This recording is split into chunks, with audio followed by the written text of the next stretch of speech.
the year that he was supposed to go to kindergarten, all of the public schools switched from half-day kindergarten to full-day kindergarten. And it just broke my heart because I thought, okay, so I'm supposed to take this 5-year-old who I've really barely spent any time apart from and take him to the school all day long.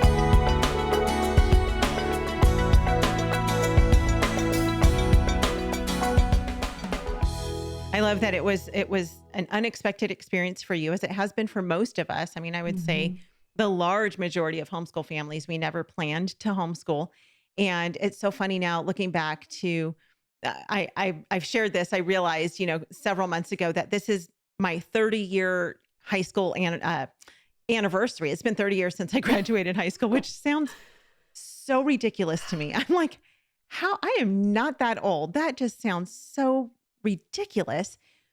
But you think back to when you filled out your yearbook, and all of your friends sign their name and we'll be friends forever. And you have your idea of what life is going to look like. Because of course, every 18-year-old knows everything and they have their whole life planned out ahead of them and they know exactly what they're going to do. And then you realize you don't know anything at all. Like God is going to do beyond what you could ever imagine. And it's going to be completely different than what you ever thought would happen in your life. And so homeschooling really is fun. And it's kind of a fun, unexpected thing. Like you said, I mean, I love that the Lord brings us to a place where we have to be completely dependent on Him in parenting and in homeschooling and in marriage and all the things for Him to show Himself and to show off, because that's really what He does. Right. And you talk about the teen years going so fast and, how does that happen? It is shocking how quickly it goes. So talk about how your homeschool journey started. Why did you even start this in the first place? Well, I'll back up a little bit because I do feel I share this story because I obviously think testimonies are just such a fun way to share the gospel, but also because for any homeschool or potential homeschool mom out there that thinks that this isn't me or I couldn't do this. I was a very young mom. I always joke that I was graduated from high school for about 5 minutes when I found out that I was pregnant with my first child. But at the time, of course, I thought my life was over. I thought that any dreams that I had were crushed. And I just, I was never mad at God. I knew that I had made choices and I had made the decisions that I had. And, I was dealing with those decisions and so I wasn't angry. I just was very confused and just felt very lost, like more lost than I ever had. Well, and it was because I wasn't a believer. And during that time of pregnancy was when God saved me. And it was almost like a pursuit that I could feel. Like there was things that were light bulbs going off in my brain almost every day during those 9 months. And things that I was, when the light bulb goes on and when you finally understand something, I felt like I was having those little moments almost every day during that pregnancy. And at some point in that 9 months, I repented. I asked God to I asked God to be the savior of my life, and it was just such an emotional time. I mean, pregnancy is anyway, but it was just such an amazing time, and I just remember, well, this has been crazy, but and my husband and I also got engaged during that time, but in the back of my mind, I just hadn't really thought about the logistics of the baby piece. Like how would, what's this going to look like when this baby is here? So I just thought, well, I'll continue. I was already going to college. It was my freshman year. And I thought, well, I'll just continue going to college and I'll probably have, a career of some sort after I graduate from college or whatever.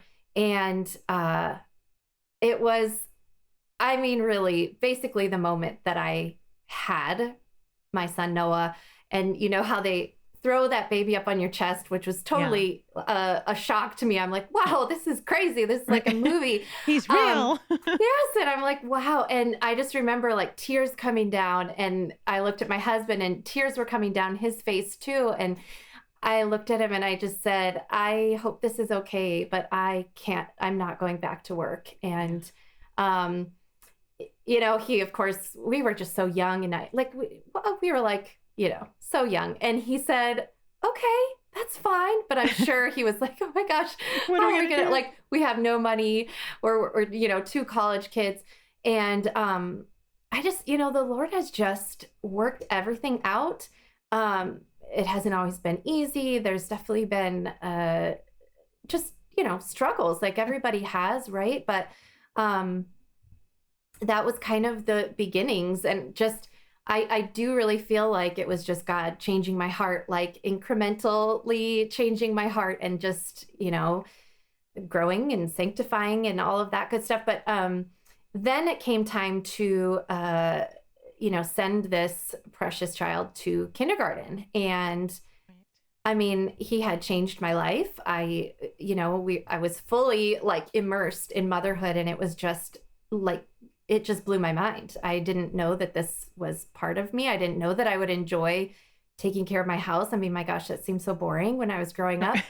But, my mom stayed home with me. So I don't know, I just kind of poo-pooed the idea, like that just sounds boring to me. But I loved taking care of my house. I loved having, my little boy home with me, and taking him to the park and doing, fun little arts and crafts and stuff like that. And so when the year that he was supposed to go to kindergarten, all of the public schools switched from half-day kindergarten to full-day kindergarten.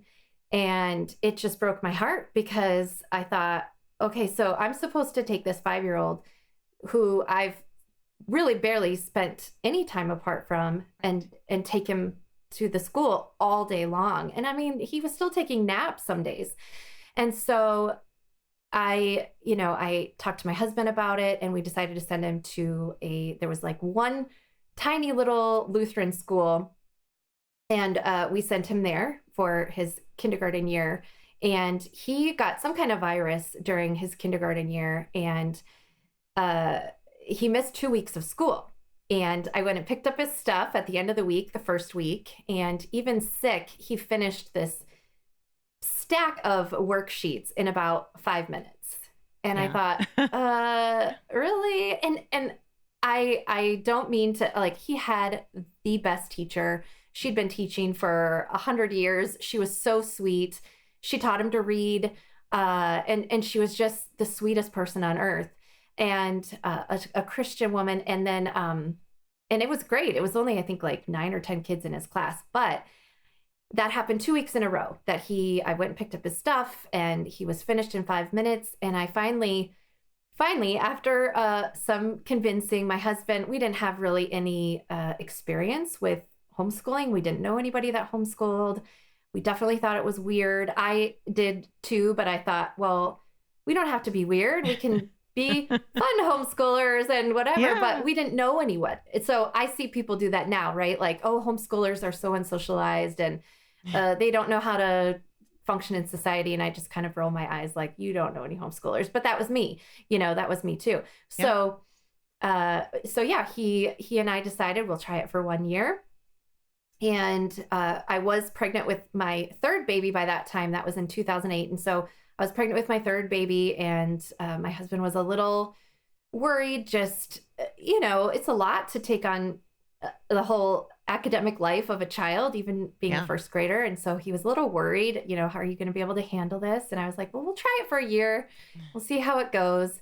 And now, I just can't imagine doing it any other way. Homeschool Insights is sponsored by CTC Math. If you're looking for a great online math program, visit ctcmath.com and try it for free.